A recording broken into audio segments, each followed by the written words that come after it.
दोस्तों, बहुत से मुद्दों पे हमेशा से बात होती रही है।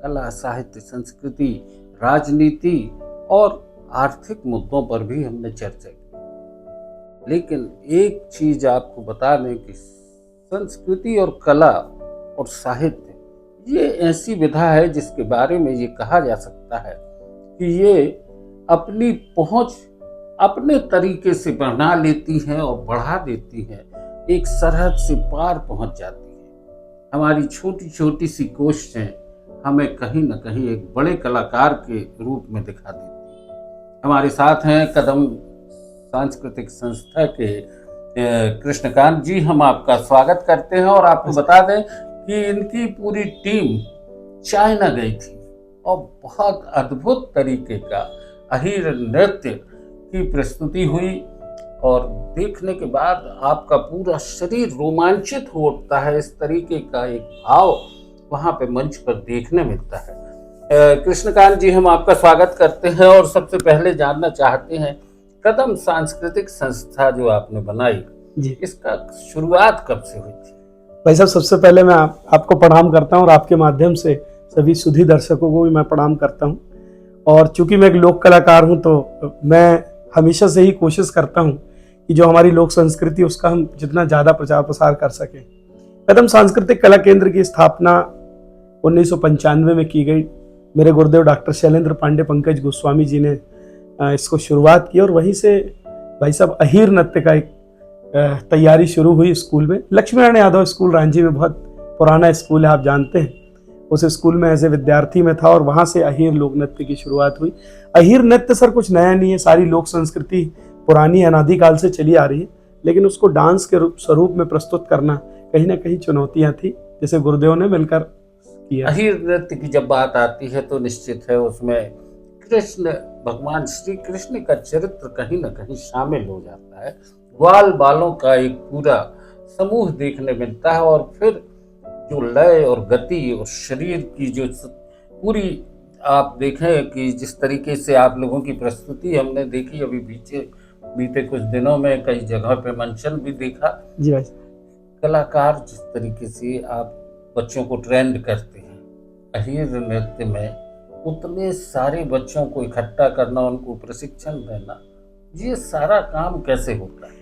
भाई साहब, सबसे पहले मैं आपको क्लियर कर दूं कि ये जो हमारी लोक संस्कृति, इसके साथ बहुत सारे बच्चे जुड़ना चाहते हैं, परिवार भी जुड़ना चाहते हैं। हम लोग निःशुल्क समर कैंपों का आयोजन करते हैं और उन निःशुल्क समर कैंपों में हम लोग सारी विधाएं बिल्कुल फ्री बच्चों को सिखाते हैं और बच्चे धीरे धीरे टोली में जुड़ते जाते हैं। मैं आपको बताना चाहता हूँ कि अहीर नृत्य में 5 साल से लेकर 50 साल तक के कलाकार हैं जो निरंतर अभ्यासरत हैं। जैसी जिसकी भूमिका होती है उसका वो निर्वहन करता है। मैं सौभाग्यशाली हूँ कि मुझे आप सबका आशीर्वाद मिला और इतने सारे अभिभावक हैं भाई साहब जो आतुर रहते हैं कि उनके बच्चे अहीर लोक नृत्य करें, क्योंकि वो धीरे धीरे ही सही एक लोक संस्कृति के संस्कार बच्चों के अंदर जा रहे हैं। एक विशेष चीज है जो मैं आपसे इस बातचीत के दौरान कहना चाहता हूँ कि अहीर नृत्य में जितने बच्चे में हमारे पास काम कर रहे हैं, नृत्य कर रहे हैं, वो किसी प्रकार का नशा नहीं करते। वाह, सारे बच्चे नशे से दूर हैं। और जो गुरु शिष्य परंपरा होती है भाई साहब, अभी आप आएंगे तो देखिएगा, जैसे आप पहुंचेंगे तो वो सारे बच्चे आकर आपका दौड़कर आशीर्वाद लेंगे। तो ये गुरु शिष्य परंपरा के तहत जैसा हम लोगों ने अपने गुरुओं का पूजन किया है, वैसे ये बच्चे भी आज वही व्यवहार हम लोगों के साथ है इनका। लोक कला, लोक संस्कृति का विकास सभी चाहते हैं। हर देश अपनी लोक कला और लोक संस्कृति की पहचान के साथ अपने में गर्व महसूस करता है। हमारे भारत में लोक कला और लोक संस्कृति की अलग अलग विधाएं हैं। खासकर बुंदेलखंड में जब बात की जाती है तो बुंदेलखंड का एक वैभव अपने तरह का है। यहाँ आल्हा भी गाया जाता है, यहाँ अहीर नृत्य भी होता है, यहाँ राई भी होती है, बबुलियाँ भी गाई जाती हैं। तो हर तरह की विधाओं को आप सिखाते हैं? जी बिल्कुल बिल्कुल। मध्य प्रदेश के जितने लोक नृत्य हैं, ऐसा नहीं कि सिर्फ हम अहीर नृत्य का प्रशिक्षण देते हैं, हमारे बच्चे और अन्य नृत्यों में भी पारंगत हो रहे हैं। अन्य नृत्यों को भी हम सिखाते हैं और हमारी कोशिश है भाई साहब कि आपके माध्यम से, इन बच्चों के माध्यम से, जो हमारे भारत की वैभवशाली लोक सांस्कृतिक परंपरा है, वो पूरा विश्व उसको आत्मसात करे, देखे कि भारत की लोक संस्कृति भी बहुत मजबूत है, बहुत सशक्त है। आदिवासी क्षेत्र भी हमारा लगा हुआ है, बिल्कुल। मंडला, बालाघाट, छिंदवाड़ा आदिवासियों का भी एक बड़ा कला संसार है, उनके भी अपने नृत्य हैं, अपने तरीके के वाद्य हैं, मादल की थाप है। मादल की था। यहाँ नगड़िया बजती है, वहाँ मादल बजता है, और यहाँ ढोल और नगाड़ों के साथ एक बड़ा वातावरण तैयार हो जाता है, उमंग और उत्साह के साथ। अभी आपकी टीम चाइना गई थी जी। तो ये चाइना जब गई तो टीम का सिलेक्शन और ये सब कितनी प्रक्रियाओं से गुजरना पड़ा? भाई साहब, सबसे पहले तो आप सबका धन्यवाद है कि आपने अहिर नृत्य पर इतना विश्वास किया है।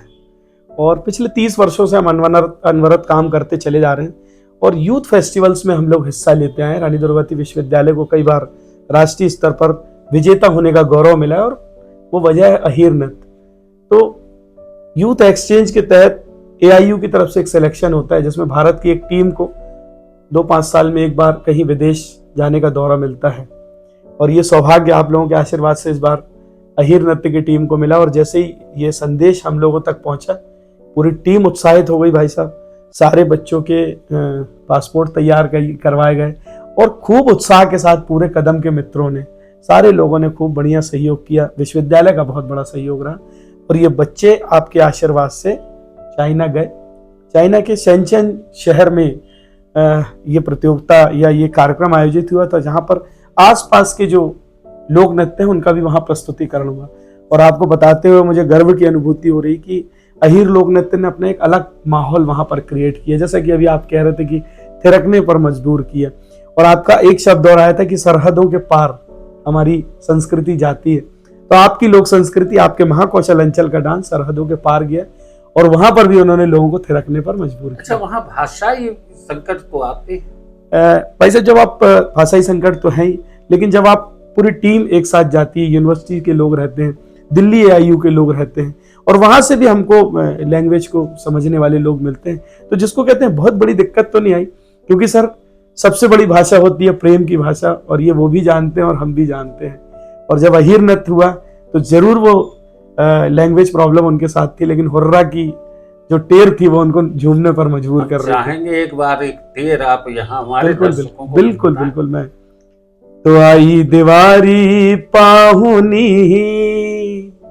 और लाई दिया मैं तेल, और मैया चंडी आ गई रे, सब काहे की देर। ये टेर ऐसी है भाई साहब कि वो झूमने पर मजबूर करती है। और इसमें कबीर के दोहे भी हैं, इसमें कुछ बनाए हुए अंतरे भी हैं, और सारी चीजों का मिला जुला स्वरूप है। हमारी लोक संस्कृति, आपको मालूम है कि 10 मिनट में उसको समेटा नहीं जा सकता। बहुत व्यापक और विस्तृत है। जैसा कि कृष्णकांत जी ने बताया, लोक संस्कृति के बारे में जब हम बात करते हैं तो खासकर मध्य प्रदेश की जब बात की जाए तो बुंदेलखंड का अपना एक वैभव है। बुंदेलखंड की कला और संस्कृति का एक अपना इतिहास है। यहाँ आल्हा की भी आपको अलाप मिलती है, यहाँ ईश्वरी की टेर मिलती है, यहाँ फाग, हर मौसम का अपना एक संगीत है। अगर दिवाली की बात की जाए तो गोवर्धन पूजा और दिवाली के समय में घरों में जिस तरीके से अहिर नृत्य करते हुए अहीरों की टोली पहुंचती है, ग्वालों की टोली पहुंचती है, अन्नकूट महोत्सव मनाया जाता है, अद्भुत तरीके का एक वातावरण है। कृष्णकांत जी, अब एक और मुद्दे की बात आती है। आज लोक कला, लोक संस्कृति की जो स्थिति है उसमें और विकास कैसे हो, इसके लिए भी कुछ ना कुछ प्रयास हो रहे? बिल्कुल भाई साहब, निरंतर 30 सालों से हम यही प्रयास कर रहे हैं कि जो हमारी लोक संस्कृति है वो घर घर तक पहुंचे। क्योंकि पाश्चात्य का वज्रघात तो है, वो आप उस बात को समझते हैं, लेकिन हमारा किसी से हमारी किसी से कोई कंपटीशन नहीं। हम सिर्फ एक ही चीज कहना चाहते हैं कि हमारी लोक संस्कृति इतनी मजबूत है, इतनी वैभवशाली है कि हम उसे अपने बच्चों को संस्कार के रूप में अगर देंगे तो निश्चित तौर पर प्रत्येक बच्चा इसमें जुड़ेगा।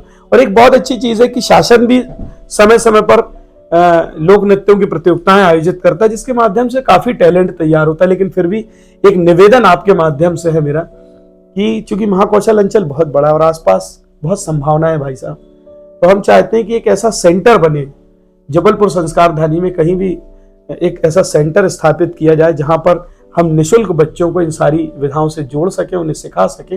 और हम नृतक के तौर पर उनको तैयार न करें, उन्हें हम एक इंसान के तौर पर तैयार करें। क्योंकि अगर बच्चों के अंदर संस्कार होंगे, कला होगी, संस्कृति होगी, तो वो बात पूरी हो सकती है जिसकी चिंता हमारे वरिष्ठ हमेशा से ही करते कि यार ये आगे चल के पीढ़ी संस्कारित कैसे होगी। दोस्तों, ये बहुत बड़ा मुद्दा भी है और निश्चित तौर पर हर व्यक्ति को इसमें शामिल होना चाहिए। आपकी लोक संस्कृति, लोक कला और लोक भाषा, इसको बचाए रखने की जरूरत भी है और इसके विकास की भी जरूरत है। कृष्णकांत जी ने कहा कि एक ऐसा केंद्र हो, ये हमारा भी मानना है कि लोक कला, लोक साहित्य पर एक अनुसंधान भी होता रहे, नए नए उस पर प्रयोग भी होते रहें और देश के हर हिस्से में, हर प्रांत की लोक कला का आदान प्रदान हो, ताकि हम अपने देश के गौरवमय सांस्कृतिक वैभव को जान सकें, समझ सकें। कृष्णकांत जी, आपने चर्चा की, एक बार फिर हम आपको बोले नो न्यूज ओनली व्यूज के दर्शकों की ओर से बहुत बहुत शुभकामनाएं। बहुत बहुत धन्यवाद सर।